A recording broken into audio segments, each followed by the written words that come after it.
Stone cold killers. That's how Kobe Bryant described Steph and Clay when I asked him about the Warriors in the NBA Finals, saying that those guys, well, they have Kobe instinct. That instinct he's talking about helped build a superstar career. And now that it's over, Kobe looks back on his 60-point walk-off while looking ahead towards his future.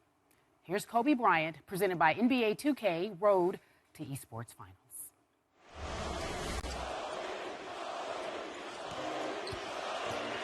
60-point game. I was there. Inside the arena, it was surreal. It felt like a movie. Final minute 30. Bryant from 14 has 53. Bryant for 3. Oh, unbelievable stuff tonight. And then I'm scrolling through social media, and they're like, maybe this, maybe that. Is this happening? It's happening. No, it's happening. It was something special. Bryant on the move with the jumper. And the Lakers lead. Kobe Bryant, 60 points. One of the great farewell performances in any sport at any time. You described it as the opening scene in Kill Bill to one reporter. Why is that? And what was that night? What did it feel like for you? Well, it's funny. It was like the beginning and the end of the film. You know, I think the end of the film of Kill Bill was actually the most powerful part. It's at the end of the movie where she realizes that she's accomplished her task. And she goes into the bathroom and lays on the floor and just starts crying. It all comes out. Because up until that point, she really didn't realize the journey that she was on. Right now, when that journey's completed, then all of a sudden you have this kind of emotional release. And that's what I had that night. You know, when I went home, I was just very reflective on what the heck just happened. It was just all such a blur. But at the same time, it was such an emotional release. To say, I can't believe this is it. This is over. The journey is completed. And it's such a beautiful thing for the human spirit to go through. What can I say? Mamba out. You're the ultimate competitor. You have not been an active player while the finals were happening your entire adult life. Yeah. How do you feel? I feel fine. You know, I've been very fortunate to have played in my share of finals and have won my share of them. So You're an interloper. You're not active. You have to watch it.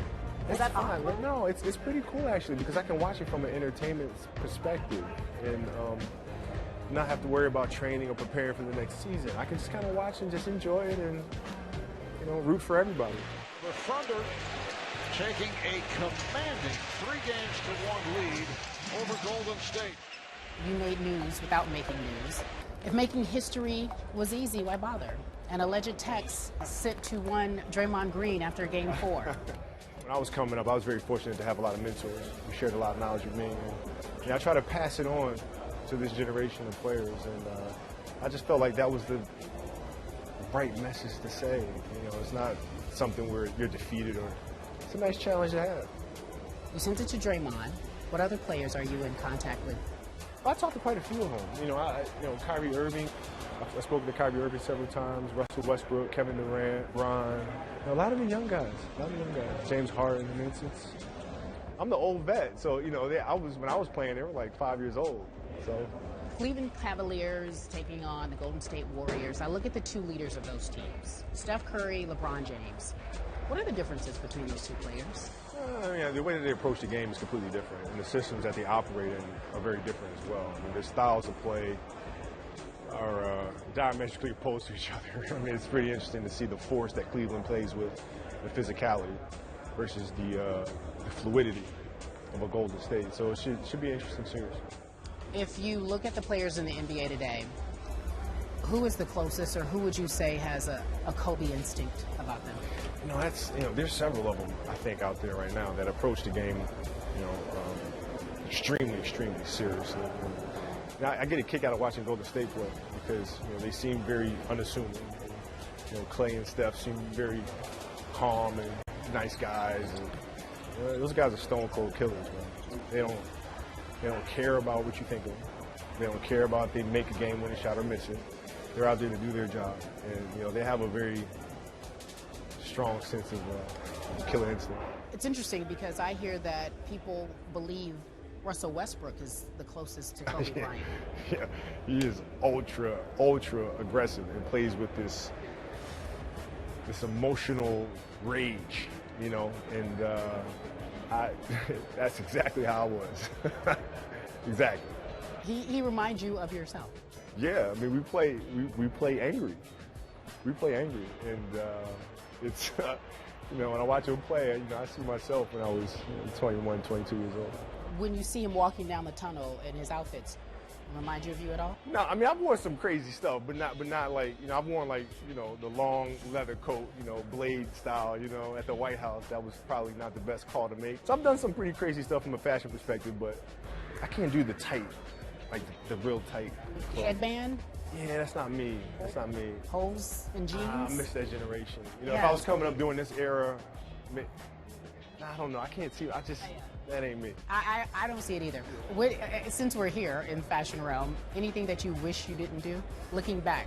Yeah, that long black leather trench coat at the White House. I mean, what was I doing? Man, you kidding? I mean, what? Listen, you had just won. You're entitled. Thank you for that, you know, giving me an escape. You're entitled. You know? I guess, but what the heck? All right, so Kobe Bryant now. I'm of the belief that the game was your first love and it gave you such fulfillment, and that adrenaline rush seems to me would be difficult to replace. What do you do now to replace that feeling?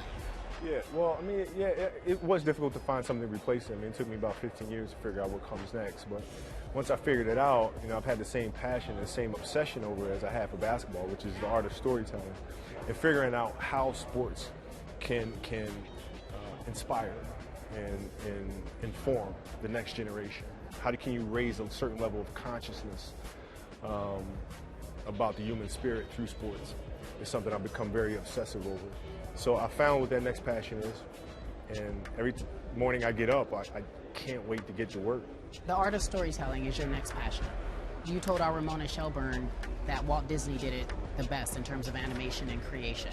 So Kobe Bryant, the next Walt Disney?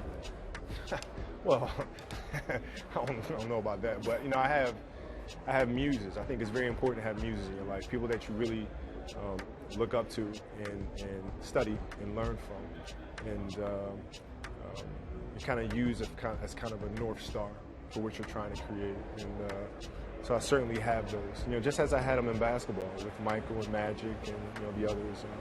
I try to have the same thing in storytelling in this production business. Who are your muses now, and how do they inspire you? Sure. I mean, you know, Walt Disney is certainly one of them. J.K. Rowling's another one. Steven Spielberg, Jerry Bruckheimer, Johnny Ives, you know, Mark Parker. You know, these are all people that I really look up to. You know, John Williams, great film composer. And you know, I constantly pick their brain about the art of storytelling. And the truth of the matter is, it's all the same. You know, whether you're dribbling a basketball, or you're writing a script, or you're shooting the film, you know, the art of storytelling and human emotion is the same. And now it's just trying to figure out how to take everything I've learned in my first profession and transfer that over to the next one.